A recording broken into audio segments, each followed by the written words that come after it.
ಕ್ಷತ್ರಿಯ ಮರಾಠ ಸಮುದಾಯದವರ ಬಹುದಿನದ ಸಮುದಾಯ ಭವನ ಕಟ್ಟಡ ಮಾರ್ಚ್ 24ರಂದು ಲೋಕಾರ್ಪಣೆಯಾಗಲಿದೆ ಎಂದು ಮರಾಠ ಸಮುದಾಯದ ಹಿರಿಯ ಮುಖಂಡ ಎಲ್ಟಿ ಪಾಟೀಲ್ ಹೇಳಿದರು.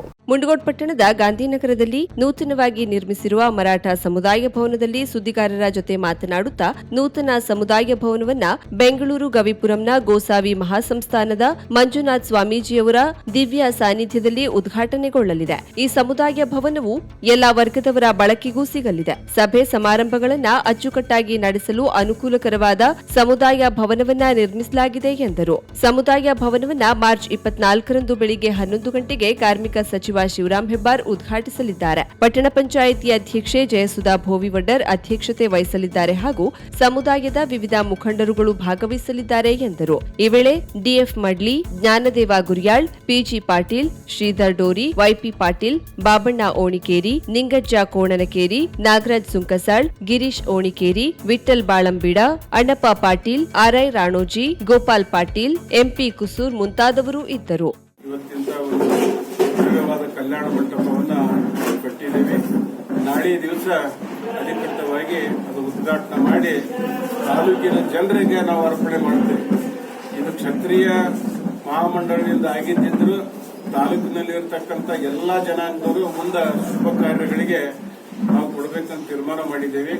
ಅದೇ ಪ್ರಕಾರ ಸಣ್ಣ ಪುಟ್ಟ ಕಾರ್ಯಕ್ರಮಗಳು ಯಾವುದೇ ಒಂದು ಸಭೆ ಸಮಾರಂಭ ಇದ್ರೂ ಸಹಿತ ಇಲ್ಲಿ ನಾವು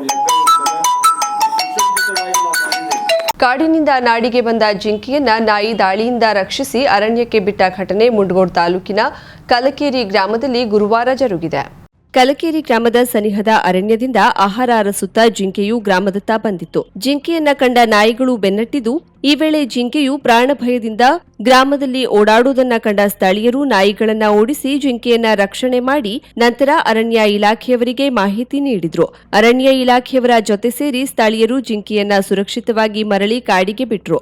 ಅರಣ್ಯದಲ್ಲಿ ನೀರು ಹಾಗೂ ಆಹಾರ ಸಿಗದ ಕಾರಣ ಜಿಂಕೆಗಳು ಕಾಡಿನಿಂದ ನಾಡಿನತ್ತ ಬರೋದು ಸಾಮಾನ್ಯವಾಗಿದೆ. ಮಹಾರಾಷ್ಟ್ರ ನಾಸಿಕ್ನಲ್ಲಿ ನಿಧನರಾದ ಗೋಕರ್ಣದ ಹಿರಿಯ ಅಥರ್ವಣ ವಿದ್ವಾಂಸ ಆಚಾರ್ಯ ಡಾಕ್ಟರ್ ಶ್ರೀಧರ್ ಅಡಿಯವರ ಅಂತ್ಯಕ್ರಿಯೆ ಗುರುವಾರ ನಡೆಯಿತು. ಪಾರ್ಥಿವ ಶರೀರವನ್ನ ಮೇಲಿನ ಕೇರಿಯಲ್ಲಿರುವ ಮನೆಗೆ ಮುಂಜಾನೆ ತರಲಾಯಿತು. ದೇಶದ ವಿವಿಧೆಡೆಯಿಂದ ಬಂದ ಅಪಾರ ಸಂಖ್ಯೆಯ ಶಿಷ್ಯರು ಆಗಮಿಸಿ ಅಂತಿಮ ದರ್ಶನ ಪಡೆದರು. ಊರಿನ ಹಿರಿಯ ವೇದ ವಿದ್ವಾಂಸರು, ಊರಿನ ನಾಗರಿಕರು, ಸ್ಥಳೀಯ ಗಣ್ಯಾತಿ ಗಣ್ಯರು, ರಾಜಕೀಯ ಮುಖಂಡರು, ಎಲ್ಲ ಸಮಾಜದವರು, ಟ್ಯಾಕ್ಸಿ ರಿಕ್ಷಾ ಚಾಲಕ ಸಂಘದವರು ಉಪಸ್ಥಿತರಿದ್ದು ಅಂತ್ಯಕ್ರಿಯೆಯಲ್ಲಿ ಪಾಲ್ಗೊಂಡಿದ್ದರು.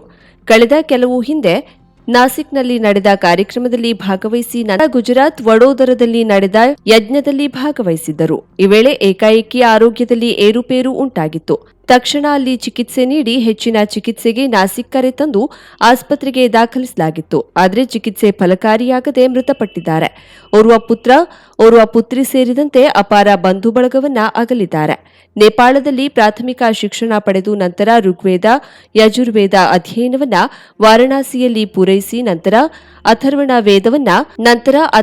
ವೇದವನ್ನ ಕಲಿತು ಗೋಕರ್ಣದಲ್ಲಿ ಮೇಧಾ ದಕ್ಷಿಣಾಮೂರ್ತಿ ವೇದ ಸಂಸ್ಕೃತ ಕಾಲೇಜಿನ ಅಧ್ಯಾಪಕರಾಗಿ ಸೇವೆಗೆ ಸೇರಿ ನಂತರ ಪ್ರಾಚಾರ್ಯರಾಗಿ ಕರ್ತವ್ಯ ನಿರ್ವಹಿಸಿ ನಿವೃತ್ತರಾಗಿದ್ದರು. ಆಶುಕವಿ ಸಾಹಿತ್ಯ ಆಸಕ್ತರೂ ಆಗಿದ್ದ ಇವರು ಸಂಸ್ಕೃತದಲ್ಲಿ ಹಲವು ನಾಟಕವನ್ನ ರಚಿಸಿದ್ದಾರೆ. ಸಾಮಾನ್ಯರಲ್ಲಿ ಸಾಮಾನ್ಯರಂತೆ ಜೀವನ ನಡೆಸುವ ಸರಳ ವ್ಯಕ್ತಿತ್ವದವರಾಗಿದ್ದರು. ತಮ್ಮ ವಿಶಿಷ್ಟ ಶೈಲಿಯಲ್ಲಿ ಜನರನ್ನ ಸೆಳೆಯುತ್ತಾ ನಿಂತಲೇ ಅಲ್ಲಿನ ಚಿತ್ರಣದ ಬಗ್ಗೆ ಕವಿತೆ ರಚಿಸಿ ಹೇಳುವ ಚಾಕಚಕ್ಯತೆ ಇವರದ್ದಾಗಿದ್ದು, ಇವರ ಅಪಾರ ಪಾಂಡಿತ್ಯವನ್ನ ಗುರುತಿಸಿ ಮಧ್ಯಪ್ರದೇಶದ ಸರ್ಕಾರ ಗೌರವ ಡಾಕ್ಟರೇಟ್ ನೀಡಿ ಗೌರವಿಸಿತು. ಇದಲ್ಲದೆ ತಿರುಪತಿ ಸೇರಿದಂತೆ ರಾಜ್ಯದ ವಿವಿಧೆಡೆ ಮತ್ತು ಹೊರ ರಾಜ್ಯದಲ್ಲಿ ಅನೇಕ ಪ್ರಶಸ್ತಿ ಸನ್ಮಾನಗಳನ್ನು ಸ್ವೀಕರಿಸಿದ್ದರು.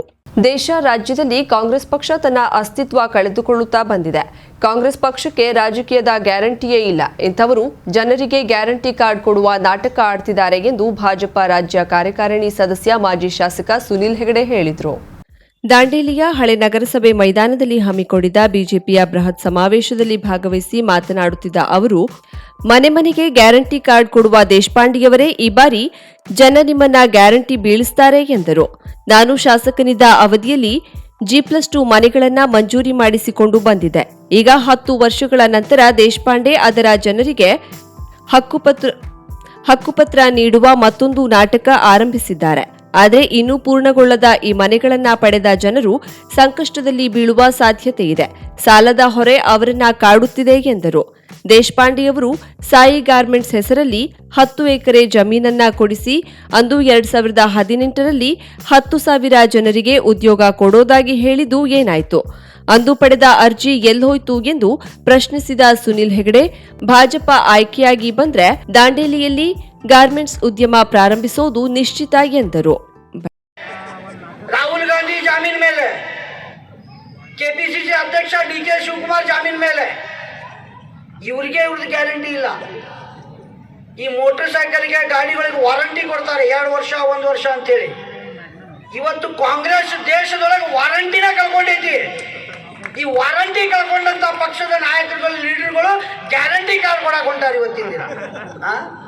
ಇದೇ ದೇಶಪಾಂಡೆ ಹೋದ್ಸಲ ಹೇಳಿದ್ರಲ್ರಿ ಕಲರ್ ಟಿವಿ ಕೊಡ್ತೇನಂತೇಳಿ, ಇಲೆಕ್ಷನ್ ಬಂದಾಗ ಕಲರ್ ಟಿವಿ ಕೊಡ್ತೇನಂತೇಳಿ, ಎಲ್ಲದಾವ ಕಲರ್ ಟಿವಿ. ಭಾಜಪ ಜಿಲ್ಲಾ ವಕ್ತಾರ ನಾಗರಾಜ್ ನಾಯಕ್ ಮಾತನಾಡುತ್ತಾ, ಭಾರತೀಯ ಜನತಾ ಪಕ್ಷ ಇದು ಕಾರ್ಯಕರ್ತರ ಪಕ್ಷವೇ ಹೊರತು ಲೀಡರ್ ಪಕ್ಷವಲ್ಲ. ಇದು ಹಳಿಯಾಳದ ಮುಖ್ಯ ರಸ್ತೆಯಲ್ಲಿರುವ ನಾಯಕನ ಮನೆಯಿಂದ ಹೊರಡುವ ಪಕ್ಷವಲ್ಲ. ಕಾರ್ಯಕರ್ತರ ಮನೆಯಿಂದ ಹೊರಡುವ ಪ್ರಭಾತ ಪೇರಿಯ ಪಕ್ಷ. ಬಿಜೆಪಿಗರಿಗೆ ಬವಾರತ ವಿಶ್ವಗುರುವಾಗುವುದೇ ಉದ್ದೇಶ. ಆದರೆ ಮೊಹಮ್ಮದ್ ನಲಪಾಡ್ನಂತಹ ಕಾಂಗ್ರೆಸ್ಸಿಗರಿಗೆ ರಾಹುಲ್ ಗಾಂಧಿಯನ್ನ ಪ್ರಧಾನಿ ಮಾಡುವುದೇ ಗುರಿಯಾಗಿದೆ. ಭಾರತದಲ್ಲಿ ಪ್ರಜಾಸತ್ತೆ ನಾಶವಾಗಿದೆ ಎನ್ನುವ ರಾಹುಲ್ ಗಾಂಧಿ ಪ್ರಧಾನಿ ಹುದ್ದೆಗೆ ಎಷ್ಟು ಪಕ್ವವಾಗಿದ್ದಾರೆ ಎನ್ನುವುದನ್ನ ಜನರೇ ಅರ್ಥೈಸಿಕೊಳ್ಳಬೇಕು ಎಂದರು.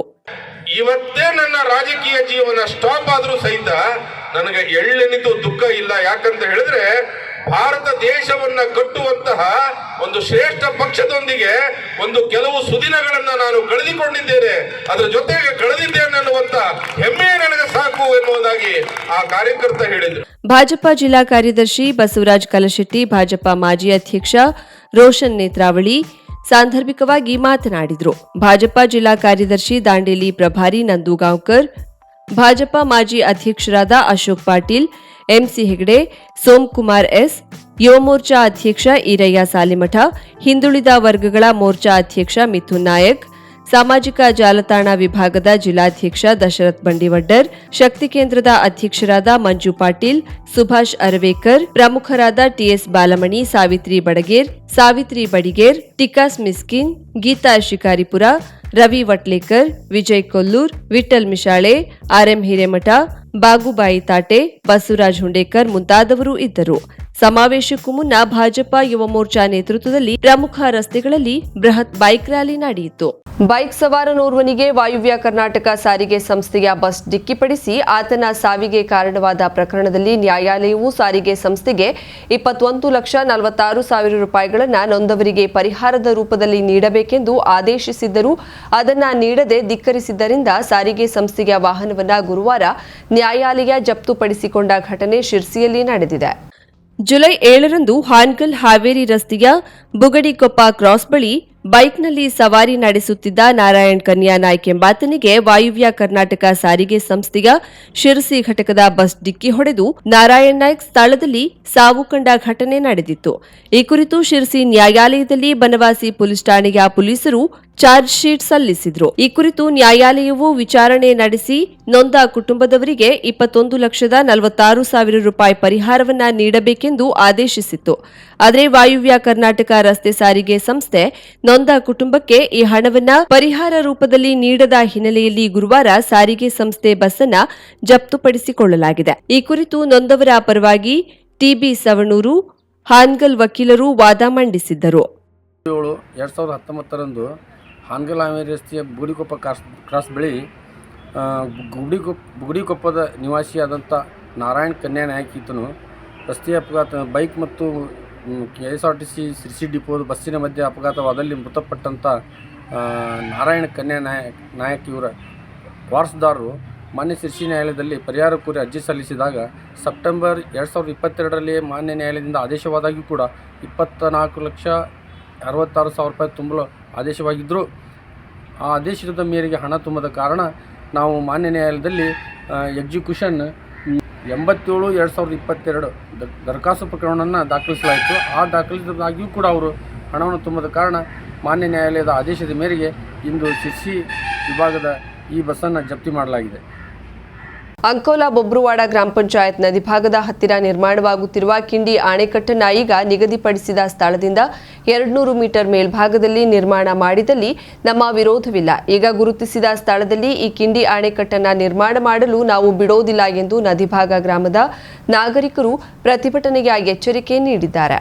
ನದಿಭಾಗದ ಸಮುದ್ರದ ಅಂಚಿಗಿರುವ ಮೀನುಗಾರರು ಈ ಕಿಂಡಿ ಅಣೆಕಟ್ಟು ನಿರ್ಮಾಣಗೊಳ್ಳಬೇಕು. ನಾವು ಉಪ್ಪು ನೀರನ್ನ ಕುಡಿಯುವ ಪರಿಸ್ಥಿತಿ ಬಂದಿದೆ. ಕಿಂಡಿ ಅಣೆಕಟ್ಟು ನಿರ್ಮಾಣದಿಂದ ಸಾವಿರಾರು ಕುಟುಂಬಗಳಿಗೆ ಸಿಹಿ ನೀರು ದೊರೆಯಲಿದೆ ಎನ್ನುತ್ತಾರೆ. ನೀರು ಕೂಡ ನೀರು ಸಿಗ್ತಾ ಇಲ್ಲ ಸರ್. ಆ ಕಡೆಯಿಂದ ಹೋಗ್ಬೇಕು, ಒಂದು ಹೋಗ್ಲಿಕ್ಕೆ ಆ ಕಡೆ ಶಾಲೆ ಹೋಗ್ಬೇಕಾದ್ರೆ ಇಲ್ಲಿಂದ ಹೋಗ್ತಾರೆ, ಅಲ್ಲಿ ಹೋಗ್ಲಿಕ್ಕೆ ಕೂಡ ಹಾದಿ ಸರಿ ಇಲ್ಲ ಸರ್. ಇಲ್ಲಿಂದ ಎಲ್ಲ ಬಂದ್ ಮಾಡಿ ಎಲ್ಲ ಒಂದ್ ಕಡೆ ಬಂದುಂಟು ಸರ್. ಸರ್ ಇವಾಗ ಅದು ಚಗಡೆ ಮಾಡೋದ್ರಿಂದ ಮೇಲೆ ಜನರಿಗೆ ಎಲ್ಲರಿಗೂ ಕೂಡ ಅನುಕೂಲ ಆಗುತ್ತೆ ಸರ್. ಸೀನಿಯರಾಗಿ ಮೇನಾಗಿ ಆ ಕಡೆಯಿಂದ ಈ ಕಡೆ ಹೋಗ್ರಿ ಜನರಿಗೆ ಕೂಡ ಅನುಕೂಲ ಆಗುತ್ತೆ. 2 ಸೈಡ್ ಜನ ಈ ಕಡೆ ಆ ಕಡೆ ಹೋಗ್ರಿ ಕೂಡ ಅದು ಕೂಡ ಆದ್ಕೊಳ್ಳಿ MI ಫಂಡಿಂದ ಇದು ಕೂಡ ಕಾಮಗಾರಿ ಮತ್ತಷ್ಟು ಚಾಲನೆ ಬರ್ತಂತ ಹೇಳಿದ್ದಾರೆ ಸರ್. ಎಲ್ಲ ಕಾಮಗಾರಿ ಕೂಡ ಕಿಂಡಿ ಅಣೆಕಟ್ಟು ನಿರ್ಮಾಣಕ್ಕೆ ಈ ಹಿಂದೆ ಬೊಬ್ರುವಾಡ, ಬೆಳಂಬಾರ, ವಂದಿಗೆ ಮತ್ತು ಶೆಟಗೇರಿಯಿಂದ ಪರವಾನಗಿ ಪಡೆದು ಕಾಮಗಾರಿ ಅನುದಾನ ನೀಡಿದ್ದಾರೆ. ಆದರೆ ಕಾಮಗಾರಿ ಈಗ ಗುರುತಿಸಿದ ಸ್ಥಳದಲ್ಲಿ ನಿರ್ಮಾಣವಾದಲ್ಲಿ ನದಿ ಭಾಗ ಗ್ರಾಮ ತಗ್ಗು ಪ್ರದೇಶವಾಗಿರುವುದರಿಂದ ಮುಳುಗಡೆಯಾಗಬಹುದು ಎನ್ನುವ ಈ ಪ್ರದೇಶದ ಜನರು ಮಳೆಗಾಲದ ಆತಂಕದಿಂದಾಗಿ ಇಲ್ಲಿ ಕಿಂಡಿ ಅಣೆಕಟ್ಟು ಬೇಡ, ಈ ಪ್ರದೇಶದಿಂದ 200 ಮೀಟರ್ ಮೇಲ್ಭಾಗದಲ್ಲಿ ನಿರ್ಮಾಣ ಮಾಡಲಿ ಎನ್ನುತ್ತಾರೆ.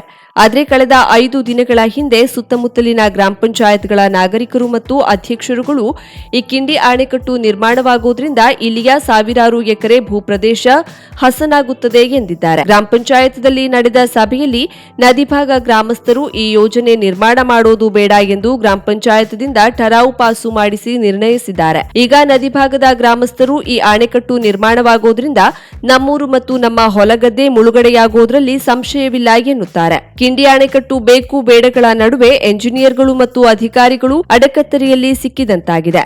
ಗ್ರಾಮ ಪಂಚಾಯತ್ ಮಾಜಿ ಸದಸ್ಯ ಅರುಣ್ ನಾಯ್ಕ್ ಮಾತನಾಡಿ, ನಾವು ಸರ್ಕಾರದ ಯೋಜನೆಗಳನ್ನು ವಿರೋಧಿಸೋದಿಲ್ಲ. ಯೋಜನೆ ಮಾಡೋದಿದ್ರೆ 200 ಮೀಟರ್ ಮೇಲ್ಭಾಗದಲ್ಲಿ ಮಾಡಿ ಅಥವಾ ಕಾರ್ಲ್ಯಾಂಡ್ ನಿರ್ಮಾಣ ಮಾಡಿ ಎನ್ನುತ್ತಾರೆ. ಈ ಯೋಜನೆ 4,75,00,000 ಅನುದಾನ ಮಂಜೂರಿಯಾದ ಯೋಜನೆಯಾಗಿದ್ದು ಪ್ರತಿಯೊಬ್ಬ ಸ್ಥಳೀಯ ಸಾರ್ವಜನಿಕರಿಗೆ ಸರಿಯಾದ ಸಭೆ ಕರೆದು ಮಾಹಿತಿ ನೀಡಿ ಯೋಜನೆಯ ಸಾಧಕ ಬಾಧಕಗಳನ್ನು ತಿಳಿಸಿದಲ್ಲಿ ಇದಕ್ಕೆ ಒಂದು ಅಂತಿಮ ತೀರ್ಮಾನ ದೊರೆಯಲು ಸಾಧ್ಯ. ಜಿಲ್ಲಾಧಿಕಾರಿಗಳು ಈ ವಿಚಾರವಾಗಿ ಮಧ್ಯ ಪ್ರವೇಶಿಸಿ ಸುತ್ತಮುತ್ತಲಿನ ಗ್ರಾಮಗಳ ಸಾರ್ವಜನಿಕರ ಮತ್ತು ಸ್ಥಳೀಯ ಗ್ರಾಮಸ್ಥರ ಮತ್ತು ಜನಪ್ರತಿನಿಧಿಗಳ ಸಭೆ ಕರೆದು ಸಭೆಯಲ್ಲಿ ತೀರ್ಮಾನವಾದಲ್ಲಿ ಈ ಯೋಜನೆಗೆ ಅಂತಿಮ ರೂಪ ದೊರೆಯಲು ಸಾಧ್ಯ ಎನ್ನುವುದು ಪ್ರಜ್ಞಾವಂತರ ಅಭಿಪ್ರಾಯವಾಗಿದೆ. ಈ ಸಂದರ್ಭದಲ್ಲಿ ಗ್ರಾಮ ಪಂಚಾಯತ್ ಸದಸ್ಯೆ ದೀಪಾ ನಾಯ್ಕ್, ಸುಮಿತ್ರಾ ನಾಯ್ಕ್, ಆಶಾ ನಾಯ್ಕ್, ಸುಧಾ ನಾಯ್ಕ್, ಲಕ್ಷ್ಮೀ ನಾಯ್ಕ್, ನಾಗರಾಜ್ ನಾಯ್ಕ್, ಪಾಂಡುರಂಗ ನಾಯ್ಕ್, ತಾರಾನಾಥ್ ನಾಯ್ಕ್, ನವೀನ್ ನಾಯ್ಕ್, ಸತೀಶ್ ನಾಯ್ಕ್, ಸುಧಾಕರ್ ನಾಯ್ಕ್, ರಾಜು ನಾಯ್ಕ್ ಸೇರಿದಂತೆ ಹಲವರು ಉಪಸ್ಥಿತರಿದ್ದರು.